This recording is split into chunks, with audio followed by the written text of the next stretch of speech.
Hello, dear children. I welcome you all to the online class of maths. Today, we are going to solve questions given in exercise 4.3. So, let us begin with the first question. In the first question, it's given write the following decimals in words. So, here you can see a decimal number is given and you have to write it in words. Children, to write a decimal number into words, there are two rules. So, let me explain you the first one. According to the first rule, the numbers that are present before the decimal point, they are read it together. We read it together.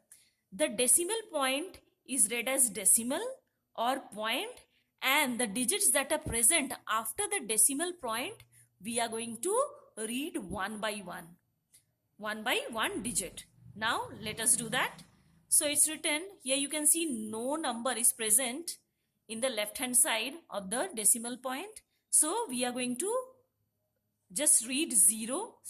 Now for the decimal point we have written point, and now we are going to read one by one digit, that is 9 and 3. So it becomes 0.93. Now let us take one more number. So here you can see one more decimal number. Let us read out this one. Let us write this one in words according to rule 1.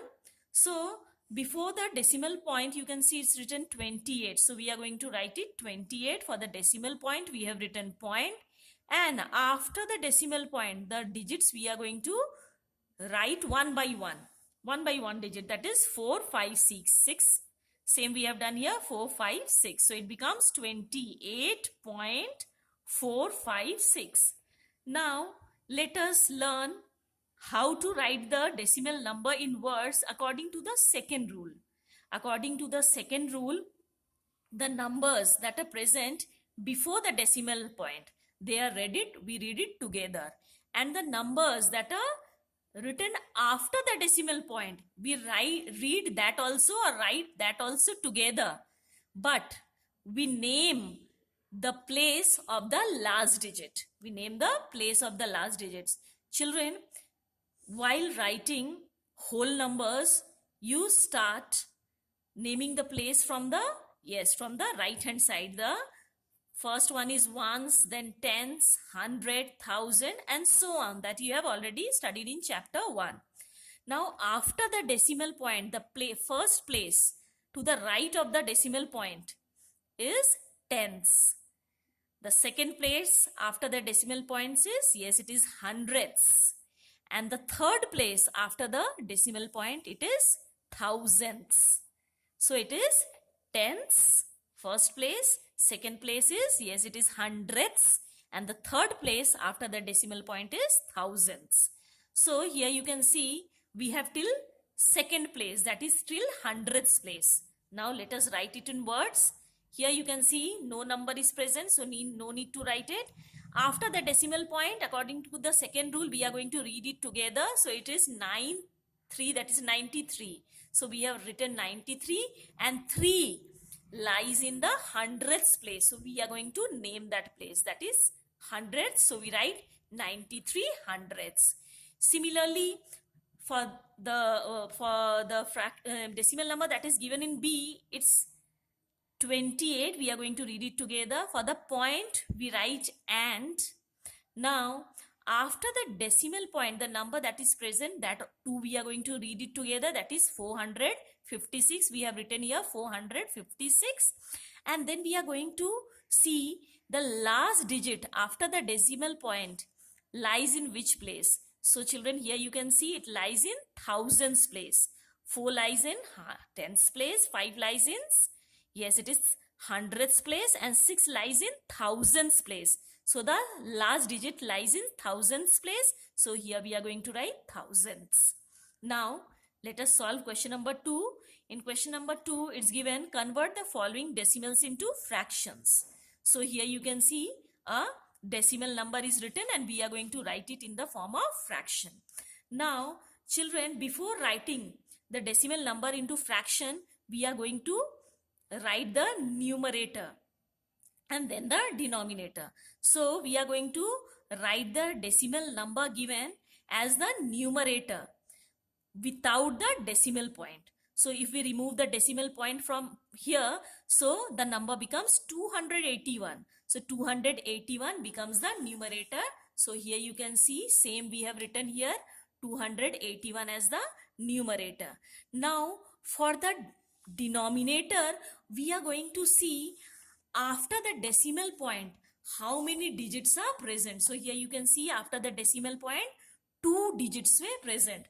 So in the denominator simply we are going to write 1 and 2 zeros after 1. So it becomes 100. So the fraction that we get becomes 281 upon 100.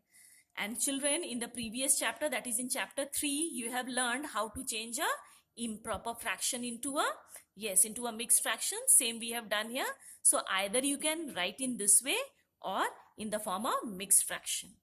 Now let us solve one more question. So here you can see it's given in the B part 12.682. So we are going to write this in the form of numerator. This becomes the numerator. The given decimal number becomes the numerator. But we are not going to put the decimal point. The decimal point will be removed. So it becomes 12682. That is 12,682. Now for the denominator, first of all we are going to write 1 and then count the number of digits present after the decimal point. So here you can see the number of digits present after the decimal point are 1, 2, 3. So here we are going to put 3 zeros. So this becomes the fraction. Children, again you know this is a improper fraction and you can easily change it into a mixed fraction. So whenever it is asked to change a decimal number into a fraction, either you can write it in the form of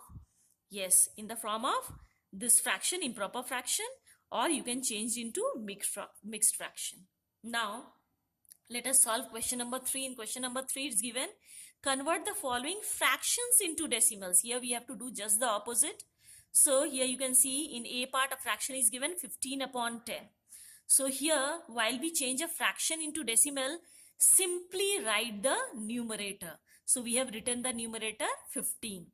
Now see 1 0 is present in the denominator. So from after one digit from the right hand side we are going to put decimal point. So if we start counting from the right hand side, so it's the only digit is 5.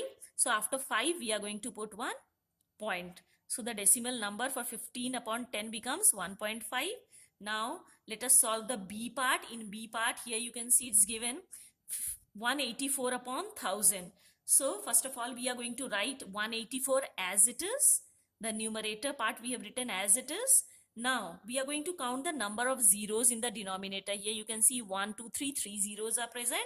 So from the right hand side after 3 digits we are going to put a point. So 1, 2, 3. So here we are going to put a point, yes, in the left of 1. Now here you can see before the decimal point, since there is no digit, there is no number, we are going to simply put 0. So it becomes 0.184. Now let us solve one more question. It is given 6,931 upon 100. This again we are going to change it into a decimal number. So simply we are going to write 6931 as we have done here. Here you can see in the denominator it's given 2 zeros are there. So we are going to count from the right till 2 places. So 1, 2, that means in the left hand side of 3 we are going to put a decimal points. So it becomes 69.31. So this is how we change a fraction into decimal number. So children, today's homework is you have to solve the remaining questions of question 1 and question 2. So some of the questions I have explained, you have to solve the remaining questions of question 1, 2 as well as 3 of exercise 4.3 in your practice copy. That's all for today. Thank you.